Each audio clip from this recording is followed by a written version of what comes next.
ಇತ್ತೀಚಿನ ದಿನಗಳಲ್ಲಿ ವಿರೋಧ ಪಕ್ಷದ ನಾಯಕರಾದ ಛಲವಾದಿ ನಾರಾಯಣ ಸ್ವಾಮಿಯವರು ಕುರುಬ ಸಮುದಾಯದ ಬಗ್ಗೆ ಕೇವಲವಾಗಿ ಮಾತಾಡ್ತಾರೆ. ಅವ್ರ ಮೇಲೆ ಈಗಾಗಲೇ FIR ರಿಜಿಸ್ಟರ್ ಆಗಿದೆ. ಛಲವಾದಿ ನಾರಾಯಣ ಸ್ವಾಮಿ ಅವರೇ, ನೀವು ವಿರೋಧ ಪಕ್ಷದ ಸ್ಥಾನದಲ್ಲಿದ್ದೀರಾ, ಮೋಸ್ಟ್ಲಿ ನೀವು ಅಧ್ಯಯನ ಮಾಡ್ತೀರಾ ಅಂತ ನನಗೆ ಅಂದ್ಕೊಂಡಿದ್ದೆ. ಬಟ್ ನಿಮ್ಮ ಸ್ಟೇಟ್ಮೆಂಟ್ ನೋಡಿದ್ರೆ ನೀವೇನ ಓದೋದೇ ನಿಲ್ಲಿಸ್ಬಿಟ್ಟಿದ್ದೀರಾ. ಯಾಕೆ ಅಂದರೆ ಸರ್, ತಮಗೆ ಗೊತ್ತಿರಲಿ, 1977ವರೆಗೂ 1977ರವರೆಗೂ ಕುರುಬ ಸಮುದಾಯ STಯಲ್ಲೇ ಇತ್ತು. ಕುರುಬ ಸಮುದಾಯ 1977ರವರೆಗೂ ಕುರುಬ ಸಮುದಾಯ STಯಲ್ಲೇ ಇದ್ದಿದ್ದು.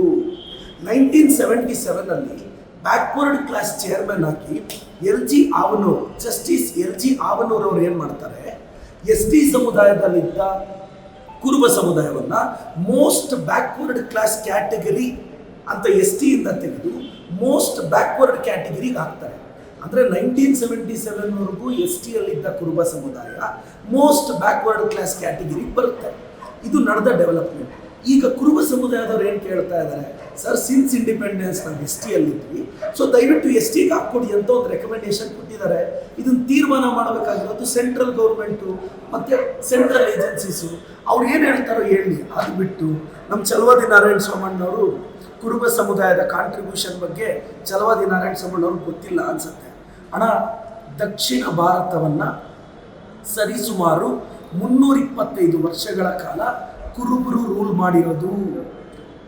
ಈ ರಾಜ್ಯಕ್ಕೆ ಅತಿ ಹೆಚ್ಚು ಬಡ್ಜೆಟ್ ಕೊಟ್ಟಿದ್ದು ಕುರುಬ ಸಮುದಾಯದ ಧೀಮಂತ ನಾಯಕ, OBCಯ ಟಾಲೆಸ್ಟ್ ಲೀಡರ್ ಸಿದ್ದರಾಮಯ್ಯ ಸಾಹೇಬರು.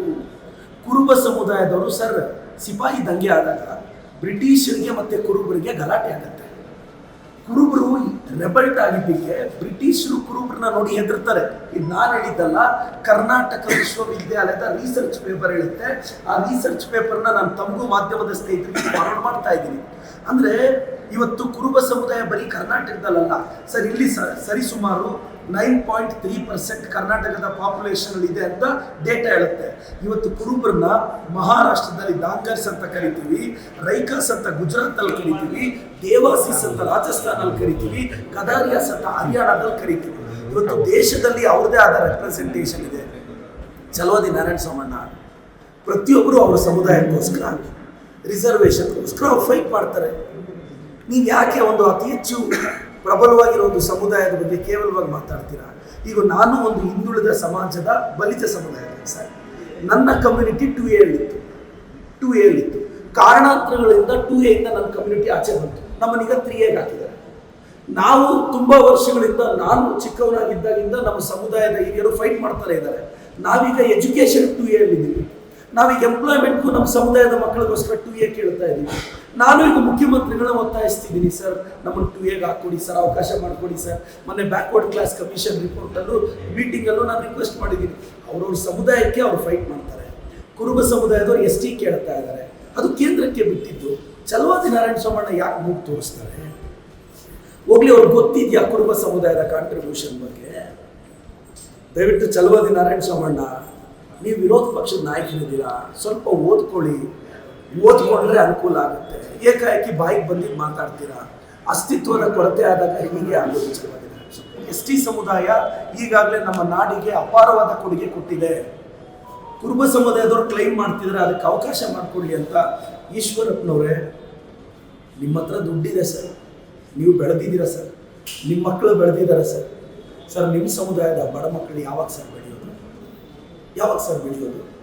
ಸರ್, ಒಂದು ಕಮ್ಯುನಿಟಿ ರಿಸರ್ವೇಷನ್ ಎಷ್ಟು ರೋಲ್ ಪ್ಲೇ ಮಾಡುತ್ತೆ ಗೊತ್ತಾ? ಫಾರ್ ಎಕ್ಸಾಂಪಲ್ ಸರ್, ಎಂಪ್ಲಾಯ್ಮೆಂಟ್ಗೆ ನನ್ನ ಕಮ್ಯುನಿಟಿಯವ್ರಿಗೆ 2A ಇಲ್ಲ. 4 ಜನ ಹುಡುಗರು KS ಸೆಲೆಕ್ಷನ್ಸಲ್ಲಿ 1 or 2 ಮಾರ್ಕ್ಸಲ್ಲಿ ಮಿಸ್ ಆದರು. ಅವ್ರು ಬಂದು ನನಗೆ ಹೇಳಿದ್ರು, ಪ್ರದೀಪಣ್ಣ, ಕಮ್ಯುನಿಟಿ 2A ಇದ್ದಿದ್ರೆ ಎಂಪ್ಲಾಯ್ಮೆಂಟಲ್ಲಿ, ಇನ್ ದ ಸೆನ್ಸ್ ಸೆಲೆಕ್ಷನ್ ಇದರಲ್ಲಿ ನಾವು ಸೆಲೆಕ್ಟ್ ಆಗ್ತೀವಿ. 2A ಯಾಕೆ ಮುಖ್ಯ ಅನ್ನೋದು ನನಗೆ ರಿಯಲೈಸ್ ಆಯ್ತಾಗ ಈಗ ನಾವು ಫೈಟ್ ಮಾಡ್ತಿದ್ದೀವಿ. ಸೊ ಅವರು ಸಮುದಾಯದವರು ಅವ್ರ ರಿಸರ್ವೇಷನ್ ಫೈಟ್ ಮಾಡ್ತಾರೆ. ತಲೆ ಹಾಕ್ಬಿಡಿ ಛಲವಾದಿ ನಾರಾಯಣ ಸ್ವಾಮಣ್ಣ ಅನ್ನೋದೇ ನನ್ನ ವಾದ.